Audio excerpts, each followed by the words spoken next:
साईं की बात। बच्चे, आज तेरी प्रार्थना कबूल हो जाएगी मेरे बच्चे, क्योंकि आज तुमने बहुत सच्चे दिल से अपने साईं के आगे प्रार्थना की है। तुमने अपने साईं से जो कहा है ना, वो तुम्हारी एक एक बात मैं पूरी करूँगा मेरे बच्चे, मैं पूरी करूँगा। और सुनो, कुछ लोगों का ना मानसिक संतुलन ठीक नहीं है मेरे बच्चे, तो ऐसे लोगों से जितना हो सके दूर रहा करो। उनके सामने ऐसी बातें बिल्कुल मत करो जिससे वो कुछ गलत हरकत या गलत चीज करने पर आ जाए, क्योंकि उन्हें खुद भी नहीं पता, वो खुद भी अपने आपे में नहीं है कि वो सही गलत का समझ सके, सही गलत को आगे समझ सके। तो उनके आसपास भी ना ऐसी हरकत करो और ना उनसे कुछ कहो मेरे बच्चे। या तो उन्हें किसी चीज को प्यार से समझाओ या फिर समझाओ मत मेरे बच्चे, क्योंकि वो सही नहीं है। कल को अगर कुछ भी हुआ ना, तो सारी जिम्मेदारी, सारी इल्जाम तुम पर लग जाएंगे मेरे बच्चे, और फिर तुम कल को अपने आप को माफ नहीं कर पाओगे। तो वो सब चीजें बिल्कुल भी मत करो मेरे बच्चे, बिल्कुल मत करो। और सुनो मेरे बच्चे, जिसकी जिम्मेदारी है ना, उसे सौंप दो मेरे बच्चे। जो चीज तुम्हारे पास है, जो तुम्हारी अमानत नहीं है मेरे बच्चे, वो किसी और की अमानत है, तो उसे अपने पास रखकर करोगे क्या बताओ। जिसकी है उसे वापस कर दो मेरे बच्चे, बाइज्जत से वापस कर दो मेरे बच्चे, कर दो। अपने पास रखना ये ठीक नहीं है मेरे बच्चे। और सुनो, तुम आज किसी बहुत अहम काम से बाहर जाने वाले हो, तो सुनो, जाने से पहले मेरा नाम, मेरा सिमरन करना, और जाने से पहले मेरे आगे मेरी जोत जलाकर, मेरे आगे दीपक जलाकर जाना, और मेरी उदी साथ लेकर जाना। मैं तुम्हारे साथ चलूंगा, तुम्हारे मुख पर विराजित हो जाऊंगा। तुम्हारे मुंह से जितने भी शब्द निकलेंगे ना, वो मेरे निकाले हुए शब्द होंगे मेरे बच्चे। चिंता मत करना, सामने वाला इंसान तुम पर कितना भी हावी होने की कोशिश करे ना, लेकिन तुम बदतमीजी का जवाब जितना तमीज से दोगे ना मेरे बच्चे, सामने वाला शायद आज सोचे ना सोचे, लेकिन एक ना एक दिन वो तुम्हारी बात पर गौर जरूर करेगा मेरे बच्चे, जरूर करेगा।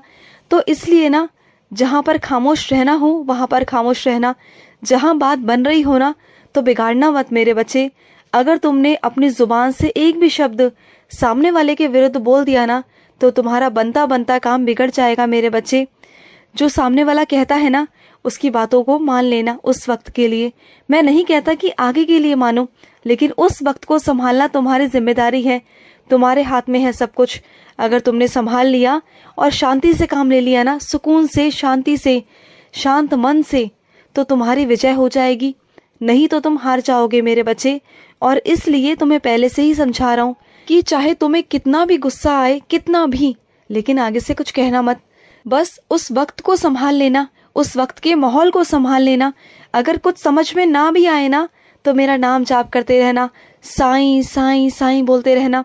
फिर देखना अपने आप सबका दिमाग ठंडा हो जाएगा।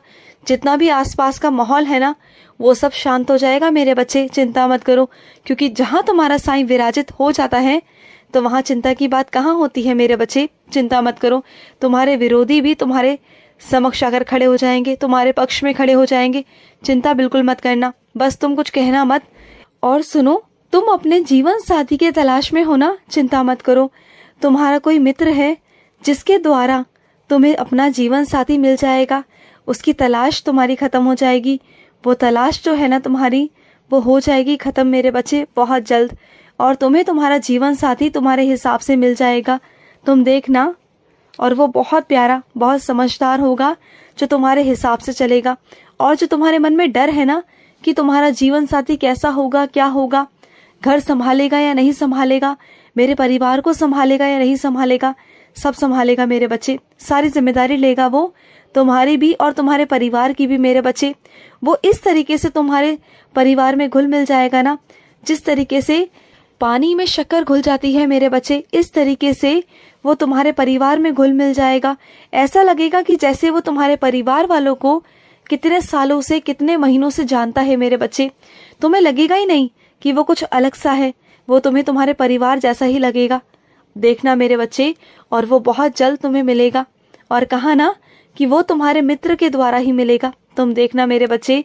और सुनो, तुम ना चाहते हो कि तुम कुछ काम करो, तुम खाली बैठना नहीं चाहते, तो सुनो, किसी के जरिए तुम्हारी नौकरी लगेगी मेरे बच्चे, और ऐसी जगह पर नौकरी लगेगी ना जिसके बारे में तुमने कभी सोचा भी नहीं था मेरे बच्चे। वो योजना तो मैंने बहुत पहले से बना ली थी, लेकिन अब साक्षात अब होगी तुम्हारे सामने, साक्षात्कार तुम्हारे सामने होगा मेरे बच्चे, प्रत्यक्ष रूप में।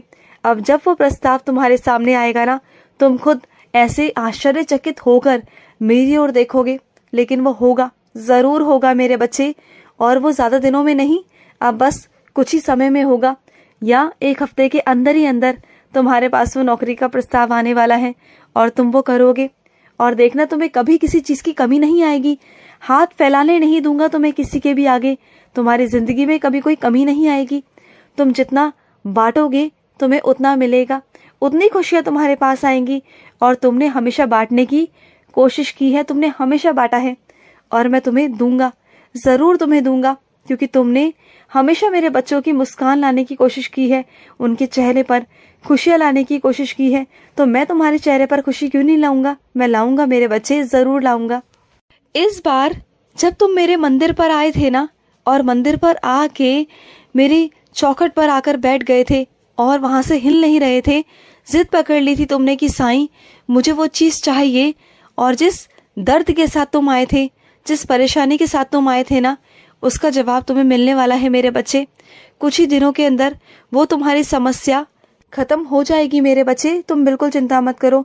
जिस समस्या को लेकर तुम आए थे वो समस्या तुम्हारी खत्म हो जाएगी मेरे बच्चे, तुम बिल्कुल भी चिंता मत करना।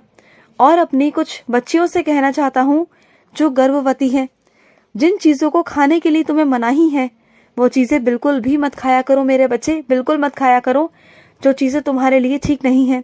चोरी छुपे खाने का कोई मतलब नहीं मेरे बच्चे। तुम जानते हो ना तुम्हारे बच्चों के लिए कितना गलत असर करेगा ये सब चीजें। बिल्कुल मत करो ये सब चीजें, बिल्कुल भी मत करो। मैं तुम्हें रोकने वाला था, लेकिन उस वक्त मैंने तुम्हें कुछ नहीं कहा, लेकिन अब कह रहा हूँ, समझ जाओ बात को। मैं तुम्हें हमेशा देखता हूँ और तुम पर मेरी हमेशा नजर रहती है, हमेशा। और एक काम किया करो, जब भी मेरी साईं सा चरित्र पढ़ते हो या मेरी साईं चालीसा पढ़ते हो, उसे अपने पेट पर रखकर पढ़ा करो। जब तुम अपने पेट पर रखकर पढ़ोगे ना, तो सीधा सीधा तुम्हारा बच्चा उस साईं सा चरित्र के एक एक शब्द को पढ़ेगा, उसके कानों तक वो आवाज जाएगी। जो साईं सा चरित्र की छाप है ना, तुम्हारे बच्चों के अंदर आएगी। जो संस्कार है वो तुम्हारे बच्चों के अंदर आएंगे मेरे बच्चे। और जब वो इस दुनिया में बाहर आएगा ना, तो देखना कितना नाम रोशन करेगा तुम्हारा। उसके एक एक कदम मेरे कदम होंगे तुम्हारे घर पर। और समझ जाओ मेरे तुम्हारे घर में कदम रखने का मतलब क्या है। कुछ तुम्हारे अपने ही ऐसे हैं जो तुम्हारे खिलाफ होकर खड़े हुए हैं, जो अपने होकर भी ना अपने नहीं हैं। तुम्हें उन्होंने इतना मानसिक तनाव दे रखा है, इतनी परेशान कर रखा है कि तुम्हें चाह कर भी ना तुम कुछ नहीं कर पा रहे। लेकिन चिंता मत करो, वहां से मैं तुम्हें निकाल लूंगा। जिस परिस्थिति में तुम अभी घिरे हुए हो ना, तुम्हें समझ में नहीं आ रहा कि तुम्हें क्या करना चाहिए, लेकिन इस वक्त शांत रहो, शांत माहौल रखो। मैं सब कुछ ठीक कर दूंगा, तुम बिल्कुल चिंता मत करना। और तुम्हारी श्रद्धा बहुत है मुझ पर, मैं जानता हूँ, लेकिन सबूरी कहाँ है मेरे बच्चे। थोड़ा सबूरी रख लो मेरे बच्चे, थोड़ा सबूरी रख लो। अभी जो नहीं हो रहा उसके पीछे कुछ कारण है, बता दूंगा तुम्हें क्या कारण है, लेकिन अभी के लिए सबूरी रखो मेरे बच्चे, सबूरी रखो। खुश रहो। आज का साई संदेश समाप्त हुआ।